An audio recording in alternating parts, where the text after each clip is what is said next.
Thank you, this is amazing. What an incredible group of people. Hi. I see some red hats somewhere. That's nice. There are a ton of red hats. Being that, you were signing today. Yes. What's it like for you seeing so many people dressed up as Agent Carter? Weird. It's really weird. Oh, it's lovely. It's very humbling. When you do a show, I did Captain America 5 years ago, and you'd never think that 5 years later I'd be here seeing people that Peggy has really influenced and inspired. So that's a credit to, by no means just me. There's so many people that are involved in the making of Peggy, and the costume, of course, the writers, the producers, all the crew and the family at Marvel. So it just feels like such an amazing kind of support system that I feel from the fans, which definitely helps me carry on when I'm feeling very tired. When you first joined Captain America, the first Avenger, did you have any idea that the character of Agent Carter would play such an important role in the Marvel Universe? No, I was kind of, established in England mainly as a theatre actress, and then I got the call saying, do you want to audition for this? I was like, no, okay. Because you never know, and I tend to approach every part with the exact same kind of mindset, which is you do the best you can in the room, and if the job's meant to be for you, then it's yours, and you go and do it and get paid and go home. So there's no kind of expectation of where your career's going to go. So I loved the audition, I loved the script, and when I got it, it was just such a turning point in my career because I'd never been involved with anything that kind of genre-based or commercial superhero kind of world. So it opened me up to a whole different... So I don't want to ignore all of you guys. Hello!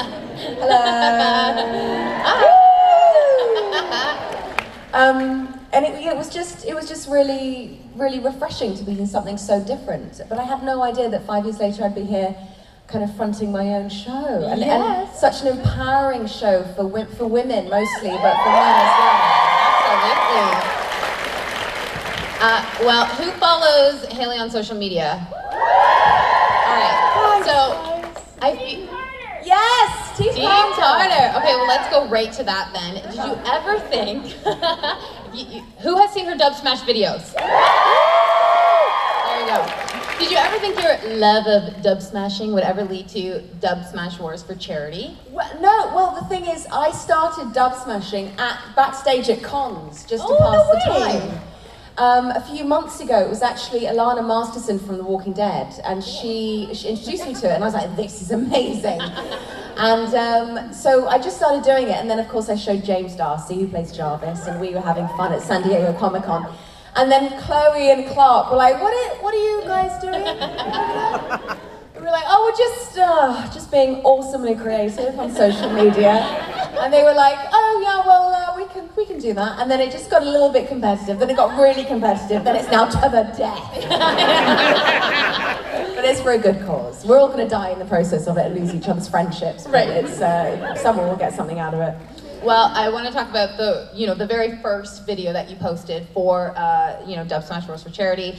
It had to do with Miss Piggy. It did. So we were chatting a little bit backstage before I came out. What was that like for you meeting Ms. Piggy for the first time? I was so intimidated. She's such a diva. Oh my God, she hardly even looked at me. She kind of like went, and James was like, oh, well, you're very pretty, Miss Piggy. And she went, oh, well, you surprised? She was really, just getting kind of her hair done and everything. And we did it, and she was game for it, which was great. But it was, she's kind of a legend, really. But it was very kind of, it took about a month of phone calls and pleading with people and getting Louis D'Esposito, the co-president of Marvel. I was calling him up going, can you help us out? Who do you know that's famous that we can steal for this? So it was really because of he put in the calls, so we've been very fortunate to be doing that. So that's the first one. And what we understand now is that we've got, I think Wednesday will be when Agents of S.H.I.E.L.D. post their Dub Smash in kind of reply to ours. And then there's a second round and then a finale. So please vote Team Carter. In fact, vote for the best videos. Don't vote who because some people have been voting for Agents of S.H.I.E.L.D. and they haven't even posted anything. They haven't even posted. That's cheating. And they might be crap, and they probably will be compared to us. So, Let's hear it. Vote for the quality of the dub smash. Team Carter. Well, another time that you broke the internet was when someone asked who you would like to play on Doctor Who. I'm never speaking again. That's just like, God, yeah. Were you surprised by, honestly, you broke the internet when you said you wanted to play the Doctor? Well, you know, I like to play with kind of the gender issue of casting in you know, various films and TV and things like, you know, someone said to me, would you love to play a Bond girl one day? And I was like, hell no, I'd rather play Bond. Yep. Oh yeah. That was kind of like obvious, and so when someone just said, do you want to be the Doctor's companion? I was like, no, I want to play the Doctor. And I carried on the joke. Yeah. But then the internet went mental for it. So, which is kind of sod's law means I probably will never even get an audition to play the Doctor. I'm probably going to be banned from that whole institution. But we'll see. Well, my next question is going to be, so you haven't heard from Stephen Moffat, the executive producer of Doctor Who? No, I've probably been blacklisted. Stephen! I like how I say Stephen like I know him. Stephen. Come on. Well, I know you guys have lots of questions for Hayley here, so we're actually going to have Gordon set up in the middle. If you guys have a question, you can... Yeah. Oh, you guys are nice. You guys are being... Oh, there's some running. Yeah. There's some... We run here in Canada. Yeah, I've noticed it. So enthusiastic. Wow. Oh. What's your question? Now it has to be... Where's the restroom? That's what he wants to know. It's got to be a really good question now. Oh, and we're moving up. See, look at all these people. Okay, if you're ready.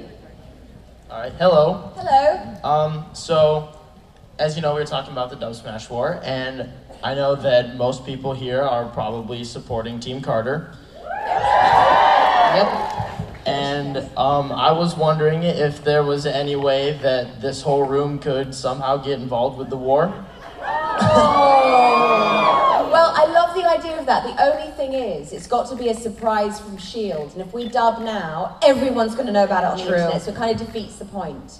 But maybe in the next year's competition. Good idea, though. It's going to go on for a long time. My question is, did you anticipate there was going to be a season 2 for Agent Carter? And then when you did find out, were you kind of like excited because then you could expand, I guess, the story more of what happened from like season 1? Yeah, I mean, I didn't anticipate there'd be a second season. I know that critically it was well received. I don't think the ratings had shot through the roof to the point where it was therefore going to be a done deal that we'd immediately have a second season. So it was really to do with the online support of the fans, and also just the fact that the reviews have been so positive. I think also I wanted, and we're starting to explore this in the second season, just she's in a different place. She's gone to Los Angeles, so she's in the Hollywood kind of glamorous world where they had this kind of gangster, dark underbelly in the 40s, which was, you know, kind of like LA Confidential, film noir-esque. So it's taken on that kind of tone. And then also she's no longer grieving Steve, so she's ready to open up her heart, so she's in a much lighter, happier place within herself. And then of course we've got Jarvis being crazy Jarv with his 3-piece woolen suit and his absolute dislike for palm trees and the heat. He's very, very funny. So I think there'll be lots of different angles, and I think we're going to delve into her past a little bit. There'll be certainly more kind of love interests, love triangles. Yeah. And yeah, maybe. I think that the great thing is that we know that because of the Winter Soldier, we know that Peggy lives into her mid-90s, so there's so much scope. We know that she's she founds S.H.I.E.L.D., and therefore she has this incredibly full life. We know that at one point she gets married and has children. So, you know, I could be hopefully doing this in 3 or 4 decades from now. Which that's my plan. Whether they like it or not, I'll still be at home in my room playing Peggy to myself.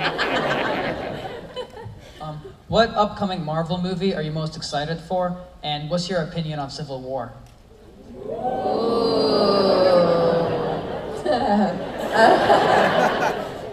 Well, you see, I'm a bit controversial in this respect because I'm not really into the comic book superhero films. Sorry, guys. It's just not I love being part of it, and I completely get it. But I'm actually clueless as to what's coming out apart from Civil War, because I went and gate crashed the set about 3 times in Atlanta. What I'm most looking forward to is seeing his kind of mesh stomach. All right. Which I did kind of pat down gently when I saw him. Just make sure he was still there, he was still real. I'm most looking forward to seeing kind of the development of Chris's characterization. I think he's just gotten better with every Cap role he's played in the films, and I think they get darker, they get more psychologically interesting. We'll see. He wouldn't even tell me the story of what happens, so I wasn't even allowed that. But Peggy's kind of in there somewhere. Ooh. Yeah. Okay, that's good. Okay, that's good. Okay. Hi, Hayley. Hello. I know, like Morgan said, we all love your Dub Smash videos, and you said you're really humbled by us dressed like Peggy, but I'm not. How threatened were you, though, by Clark Gregg impersonating Peggy Carter? What, when he dressed up as Peggy? You mean? Yeah. Well, I was quite tired, and so I went to bed early. So I just kind of ordered room service and sat in my room as James went downstairs with all the team of S.H.I.E.L.D. to get ready to go to this big Entertainment Weekly party that I decided to opt out of. And he kept texting me and going, they're all going crazy behind this curtain, overexcited and really proud of themselves and what they're doing. And I was like, it's gonna be fine, guy. You know, James, we've nailed it. We're fine. I'm just gonna have my chicken Caesar salad and go to bed. And then James texted me and went, oh shit. Sorry to swear, children. Swearing is bad. Watch your language. So I was like, oh, it can't be that bad. But then the exciting thing is that S.H.I.E.L.D. were trying to upload it on Instagram and on Twitter, but some reason the internet was down, and they thought for about a good 20 minutes they'd actually lost the video. But James was sat in the van with them all going to this party as I'm sat there going, show me, I just want to see it, I just want to see it. And they were losing their minds because they were that close to not having got it. And then just as they pulled up at the party, Clark found it again. He went, oh my God, no, I've got it, posted it. And I watched it and I was livid. I was so upset with how good it was. I was disgusted, I was fuming. And that was why then then I was just like, oh, this is the saddest day of my life. And then James and I, we obviously, neither of us had slept properly because we turned up the next morning, both of us had bags under each other's our eyes, and James just goes, there's only one way to win this. I was like, tell me. And he goes, it means a lot of money, a lot of time, and a lot of travel. I said, I'm in. I don't care what it costs. I'm in. And he went, we need to go to Atlanta. We need to get Chris. And I was like, yes, hell yes. So I called up Chris immediately, and he was like, what? I was like, okay, so we're gonna get up there at 3:30 in the morning, come to Atlanta for a 9-second dub smash, and then we'll fly straight back, so we won't interfere with you. We know that we're filming on set, you just need to be in your cap and media shield. And he's like, okay. Oh, and then can we have a snog afterwards? We need to kiss each other. And he's like, oh yeah, that's fine.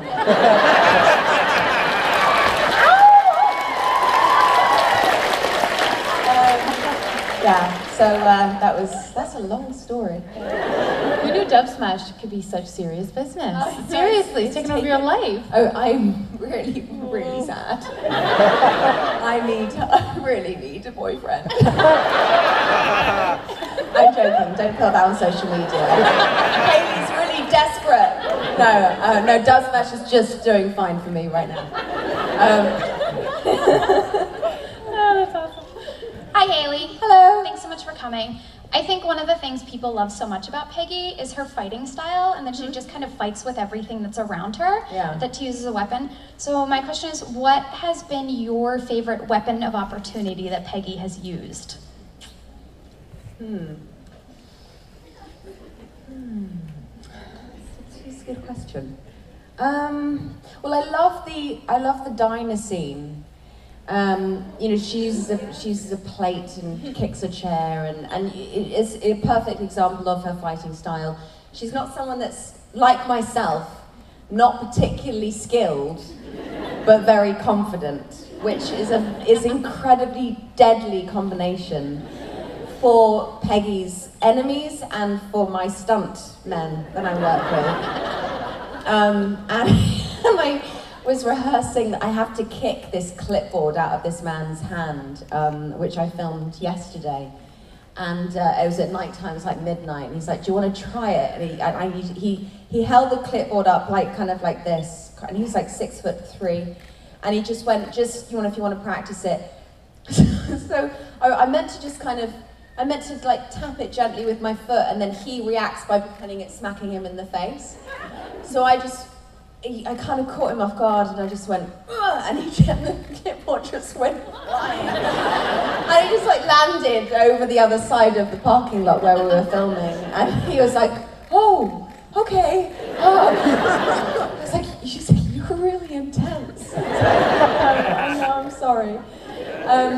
But I think what Marvel have done very kindly and brilliantly is used my skills as the strengths of her fight sequences in the show, that she doesn't have to be incredible at martial arts. She's just very resourceful around her, physically capable, very present, spontaneous, and I think that kind of makes her a lot more relatable, as well as a dirtier fighter, which is kind of more my style anyway. Great. Okay. Hey, I'm Jason. Hi. Hi. Otherwise known as Jason_the_ninja, so follow me on Twitter, everyone. Anyways, Hayley, I want to know what your philosophy on life is, and I know, a simple question, and what the dog was, because there's the most adorable white dog in your Dub Smash videos. I don't know what the dog. Kind. Yeah, what's that's it? Arthur, Chloe Bennett's dog. Oh, really? James stole it. I'm going to use this, and then just picked it up. Sorry. Go. So, what's my philosophy of life? Yeah. Oh, bloody hell. Well, it's ever evolving, and that's the exciting thing about life. And as you grow up and have many experiences, and your perception starts to shift when you travel and get a sense that every story has, every life has a story and has a past. The hours that we work, and there's an element of this pressure, of course. You're working with a big, incredibly loved and well-respected institution like Disney and Marvel. There's a responsibility that comes with it, and a level of professionalism that needs to really set the bar high. And you need to be on your game. You need to know exactly what you're doing and make creative choices. But in order to do my best work, I have to have an equal amount of downtime with the people that I'm working with that is fun. So we goof around a lot, because I think it actually makes us work better and makes us work harder when the camera's actually rolling. So there'll be a lot more silly stunts that you'll see as the season goes on, and silly pranks, and any recommendations and suggestions, please let me know. I'll do my best to do them, to bring them into fruition. Awesome. Hi, Peggy. I called you Peggy because I'm sorry. I'm kind of nervous. You are honestly one of my role models, and you're like perfect. Okay, so my question is, do you think Peggy would come out as a victor in the Hunger Games? Hell yeah! Yes, of course she would. Her and Katniss, they'd just be awesome together. Now that's a girl I've got a crush on. She's amazing. I think she's a phenomenal actress, and she seems like a very grounded, good, solid person that I'd like to get drunk with.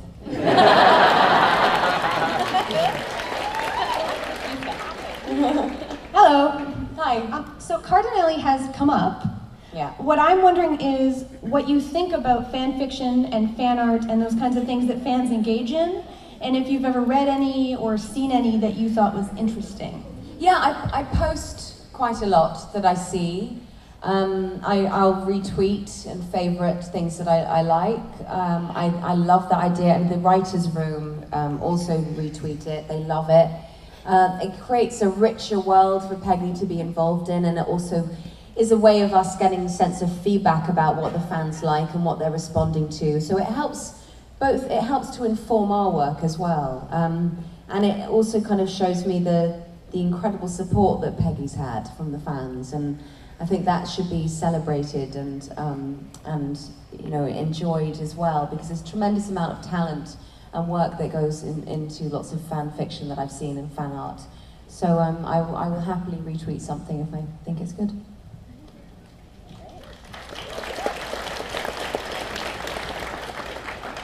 Hi, so first I want to thank you for being a very positive and strong role model for girls everywhere. There's not enough of those on television.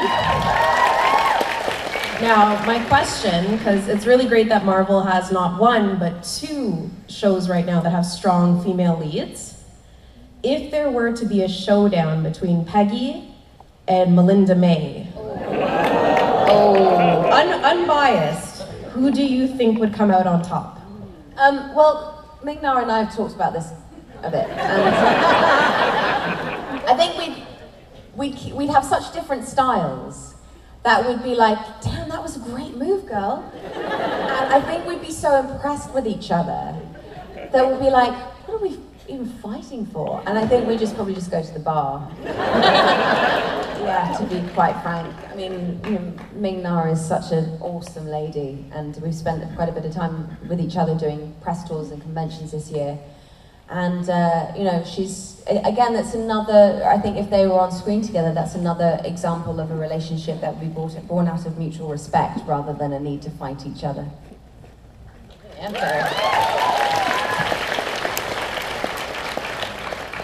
Hi, Hayley. I'm really nervous. First, I just wanted to kind of laugh a little bit. How many people thought of Avengers 2 every time Hayley corrects her language? Wait, say that one more time? I was laughing how many people in the room think of Avengers 2 with Captain America. Yeah, language, I know. It just makes me, because I think there's something, because I'm British, and British people swear a lot. We can get away with it in our accent a little bit, it's really bad habit, but every time someone says that to me, watch your language, I immediately just go into Tourette's of swear words. I will not be thwarted, I will not be controlled. Sorry, go on. But, actually, my question was just kind of girl to girl here. How close is Captain America to Chris Evans, and how good of a kisser is he? Have you been asked that before? He is divine.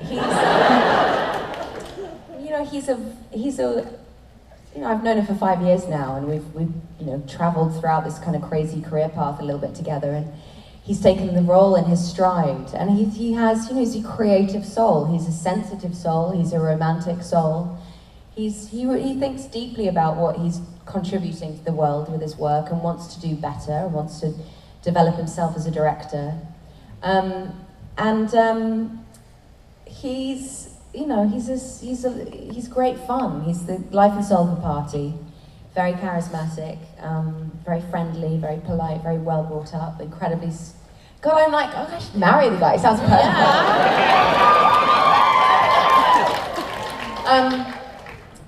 He's very soft lips, great bottom. I think that he's one of these people that is just going to get better as he ages as well. I think Captain America's changed his life and has given him the means to have more creative control about the projects he gets made, and I'm really looking forward to seeing how he develops later on. Great bottom.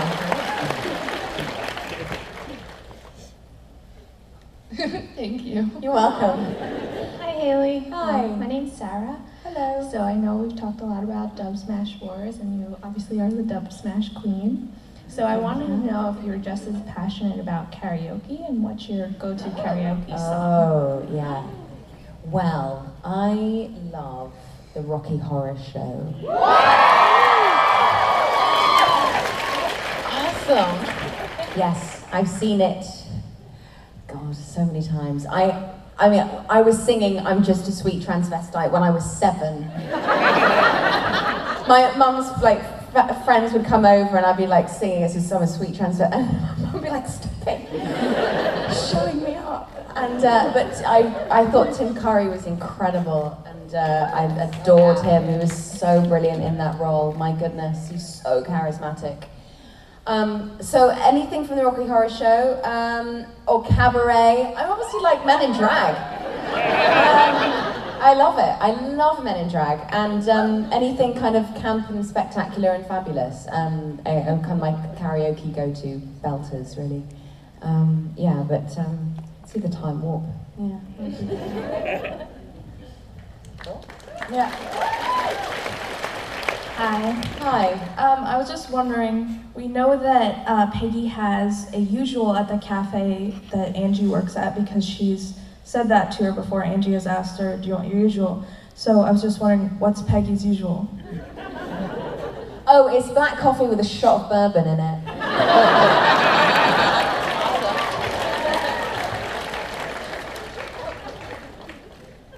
Hi, Peggy. Hi.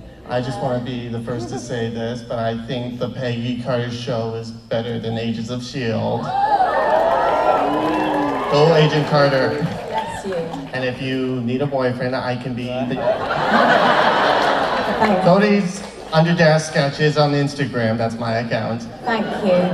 Excellent. So my question was, if there was a celebrity you could work with in Agent Carter, who would it be? Oh, if we had a celebrity on our show? Yes. Oh, I know this sounds really morbid, but all my favourite actors are dead. like Gregory Peck and Paul Newman. And I'd be like, oh. And also because they would be so great for the era of the 1940s, you know? So that's, I love Michael Fassbender. I wouldn't kick him off set. Oh yeah. Who else? David Oyelowo, who's like, he played Selma. He's a phenomenal actor. A brilliant Shakespearean stage actor who I've known for many years, so he's great. There's a lot of British talent, some people that you might not have heard of but have careers on stage in England who I'm kind of obsessed with. And also my dear friend Ben Whishaw. A beautiful human being, so I would just, any excuse to be around him, I would just hang out and stalk him if I could.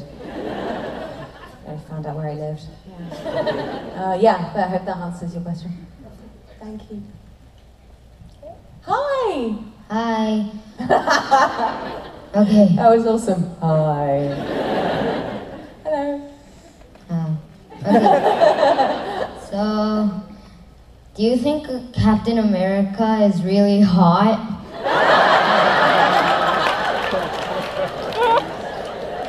Oh my god. Oh my god. Well, yeah, the only thing is, can I just say that it's really weird, like, to sit there in his trailer while he's getting his hairpiece put on and foundation. I'd be like, how much makeup have you got on? You know, all so it's the illusion of him looking like that, which kind of freaks me out a bit. The real Chris is, I think, absolutely beautiful. I really think he's hot with his beard. Yeah, I agree. I'm gonna fight for him to keep that. Yeah. So yeah, I do. I think he's really hot. Thanks, bud.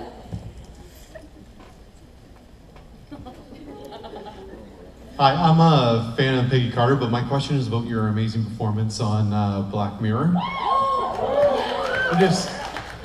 You displayed such a range of emotions in that episode. And just wondering, how do you deal with displaying all that emotional spectrum? Does it follow you that day or in any other performances? Does it stick with you when you go home?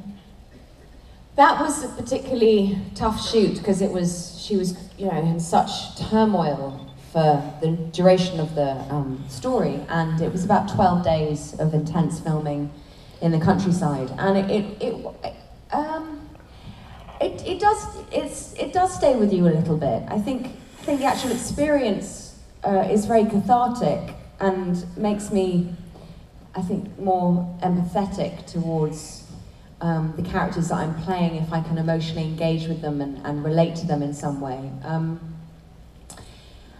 I do think kind of there's something to be said for actors who can access those deeper, darker parts of ourselves that on the surface in everyday life we try to hide and repress because they're not accepted, certain emotions that are kind of considered taboo to be exploring. But so I find that the very nature of the art of storytelling gives every single emotion on the human spectrum some kind of place and validation to make it known that it's normal and human and okay to feel the way that we feel and what we feel.